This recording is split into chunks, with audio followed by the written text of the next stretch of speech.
नमस्कार। Microsoft Excel एक ऐसा एप्लीकेशन जो कैलकुलेशन के वर्क में हमारी बहुत ज़्यादा हेल्प करता है। जब भी हमें मैथमेटिकल फंक्शन से रिलेटेड कोई काम होता है या हमें कुछ भी कैलकुलेशन से रिलेटेड कोई वर्क होता है, हमें अवार्ड लिस्ट क्रिएट करनी है, हमें मार्कशीट क्रिएट करनी है, हमें सैलरी शीट बनानी है या हमें डेटा को टेबुलर फॉर्म में अरेंज करके रखना है, ऐसे सभी कामों के लिए हम माइक्रोसॉफ्ट एक्सेल एप्लीकेशन का यूज करते हैं। आइए देखते हैं कि हम एक्सेल को कैसे अपने कंप्यूटर सिस्टम में स्टार्ट कर सकते हैं। सामने जो स्क्रीन आपको नजर आ रही है विंडोज 10 की स्क्रीन है। आपने सिंपल स्टार्ट पर क्लिक करना है, ऑल प्रोग्राम पर जाना है अगर आपके पास विंडोज 7 या 8 है, या फिर सिंपल आप स्टार्ट पर क्लिक कीजिए और यहाँ टाइप कीजिए EXCEL एक्सेल।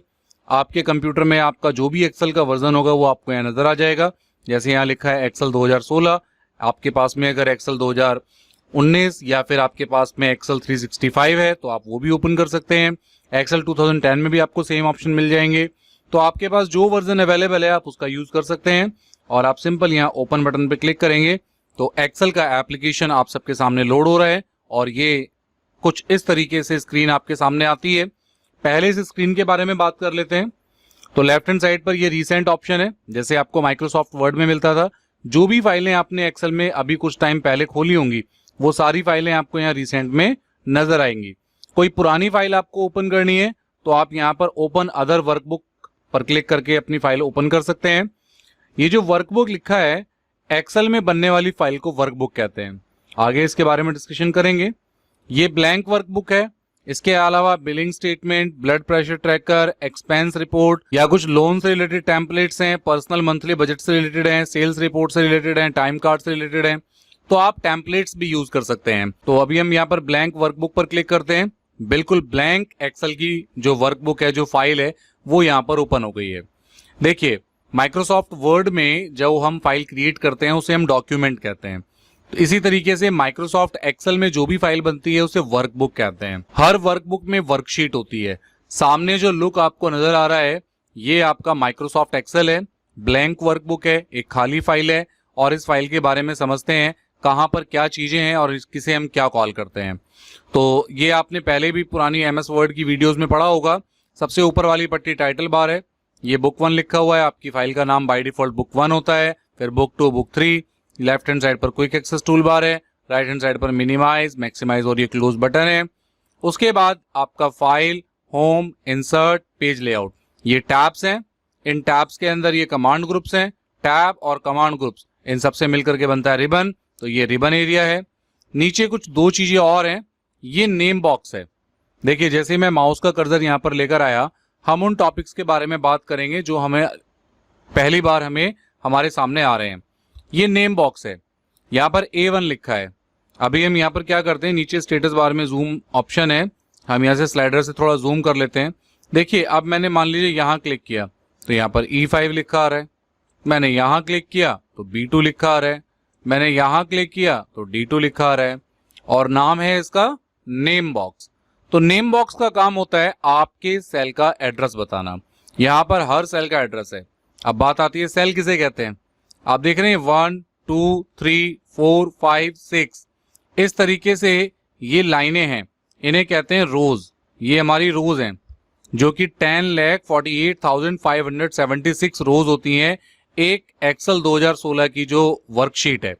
एक वर्कशीट में 10,48,576 रोज हैं और आगे चलें तो XFD तक ये कॉलम्स हैं। ये 256 से भी ज्यादा कॉलम्स हैं और इन कॉलम और रोज के कॉम्बिनेशन से बनते हैं सेल। जब भी आप यहाँ क्लिक करते हैं ये सब सेल हैं, यानी एक रो और एक कॉलम जब आपस में एक दूसरे को इंटरसेक्ट करती हैं, काटती हैं, तो सेल बनता है। सेल ही वो एरिया है जहां पर हम टाइप करते हैं, जहां पर हम एक्चुअल वर्क करते हैं। तो सेल का नाम हम कैसे पढ़ते हैं, जैसे मान लीजिए मैंने यहाँ क्लिक किया, यहाँ लिखा है C2। अब ये C2 क्यों आ रहा है, क्योंकि ये C कॉलम पर है और 2 नंबर की रो पर है। आपने यहाँ क्लिक किया तो ये F नंबर कॉलम पर है, 5 पे है, तो इसका एड्रेस क्या हुआ, F5 हो गया। तो इस तरीके से किसी भी सेल का एड्रेस अगर आपको पता करना हो तो सिंपली आप उसका कॉलम नेम देख लीजिए और रो का नंबर देख लीजिए। तो नेम बॉक्स वो फील्ड है, वो ऑप्शन है जहां पर आपको आपके एक्टिव सेल, जो भी सिलेक्टेड सेल होता है उसे हम एक्टिव सेल कहते हैं। देखिए, आपने यहां क्लिक किया तो ये एक्टिव हो गया और उस एक्टिव सेल का जो भी एड्रेस होगा वो आपको यहाँ नेम बॉक्स में नजर आ जाएगा। उसके बाद यहाँ राइट हैंड साइड पर ये जो आपको खाली स्पेस नजर आ रहा है ये फॉर्मूला बार है। फॉर्मूला बार कहते हैं जहां पर हम फंक्शन टाइप करते हैं। जैसा कि हमने वीडियो की शुरुआत में बात की थी कि आप एक्सेल को कैलकुलेशन के लिए यूज कर सकते हैं, तो कैलकुलेशन के लिए आपको फॉर्मूले चाहिए और फॉर्मूले लगाने के लिए आपके पास ही फॉर्मूला बार है। नीचे आप देख रहे हैं ये लिखा है शीट 1, तो बाय डिफॉल्ट यहाँ पर शीट 1 लिखा आ रहा है। आप प्लस पर क्लिक करेंगे तो शीट 2, नेक्स्ट पर प्लस पर क्लिक करेंगे तो शीट 3। इस तरीके से आप शीट्स को ऐड कर सकते हैं अपनी एक्सेल की वर्कबुक में। उसके बाद ये आपका हॉरिजॉन्टल स्क्रॉल बार और ये आपका वर्टिकल स्क्रॉल बार जो आपके वर्कशीट के कंटेंट को ऊपर नीचे करने में हेल्प करता है। उसके बाद सबसे नीचे यहाँ पर ये एडिट लिखा है, यहाँ पर कुछ व्यूज बने हुए हैं, ये जूम स्लाइडर बना हुआ है। So this is called status bar. ये आपके एक्सेल का स्टेटस बार है जो आपके एक्सेल के स्टेटस के बारे में बताता है। तो सामने जितनी भी विंडो है आपको सबको समझ में आ गया है। अभी यहाँ पर सिंपल हम फाइल को सेव कैसे करते हैं।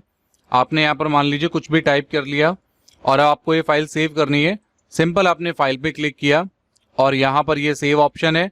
सेव और सेव एज ये दोनों ऑप्शन है जिनका यूज करके आप अपनी फाइल को सेव कर सकते हैं। जब भी हम यहाँ पर हम एक डिफरेंस की भी बात करते हैं, जब भी हम पुरानी फाइल को सेव करते हैं तो वो पुराने डेटा में पुराने नाम में जो फाइल होती है उसमें सेव होता है। लेकिन जब भी आप कोई नई फाइल बनाते हैं एक्सेल में, आप कोई भी नई आपकी वर्कशीट या वर्कबुक तैयार हो रही है, उसको आप सेव भी कीजिए या सेव एज कीजिए, दोनों से पहली बार में सेम काम होगा। देखिए मैं सेव पर क्लिक करता हूं तो भी ये सेव एज पर जा रहा है और अगर आप सेव एज पर क्लिक करते हैं तो भी ये सेव एज पर जा रहा है। ब्राउज पर क्लिक करेंगे, आप अपनी फाइल का यहाँ पर नाम टाइप करेंगे। यहाँ पर आप मान लीजिए लिख लेते हैं माई एक्सेल फाइल। बाय डिफॉल्ट ये डॉक्यूमेंट लोकेशन होती है। नीचे लिखा है एक्सेल वर्कबुक डॉट XLSX, तो ये XLS फॉर्मेट में भी डेटा सेव हो सकता है। यहीं पर क्लिक करेंगे तो आपको ऑप्शन मिल जाएगा कि आप अपनी फाइल को एक्सेल के अलावा भी बहुत सारे फॉर्मेट हैं, इनमें किसी भी फॉर्मेट में आप अपनी फाइल को सेव कर सकते हैं। इवन PDF फॉर्मेट में भी आप अपने एक्सेल डॉक्यूमेंट को या आपके एक्सेल की जो वर्कबुक है उसे आप सेव कर सकते हैं। बाय डिफॉल्ट एक्सेल की जो एक्सटेंशन होती है वो .XLSX होती है। ये एक्सेल की वर्कबुक फाइल है, हम इसे सेव करते हैं। जैसे ही हमने ये फाइल सेव की तो आप देखिए टाइटल बार पर यहाँ पर लिखा गया माई एक्सेल फाइल, पहले यहाँ पर बुक 1 लिखा था। तो आपकी जो भी फाइल बनी है वो माई एक्सेल फाइल के नाम से यहाँ पर सेव हो गई है। अभी मैंने यहाँ पर क्लोज किया है। वापस से हम एक्सेल को स्टार्ट करते हैं और एक बार देखेंगे कि एक्सेल में हम पुरानी फाइल कैसे ओपन कर सकते हैं। नई फाइल बनाने के लिए तो आपने क्या करना था, सिंपल आपको स्टार्ट बटन पर क्लिक करना है और एक्सेल ऑप्शन पर जाना है। स्टार्ट पर क्लिक किया, टाइप कीजिए एक्सेल। जैसे आपने एक्सेल पर क्लिक किया यहाँ पर ये एक्सेल एप्लीकेशन खुल जाएगा। तो बाय डिफॉल्ट तो ये आपके लिए एक्सेल को नई फाइल की तरीके से खुलेगा अगर आप चाहते हैं। लेकिन आप चाहें तो यहाँ पर एक्सेल में पुरानी फाइल ओपन करने के लिए भी आपको रिसेंट वाले ऑप्शन में आपको ऑप्शन मिलेंगे।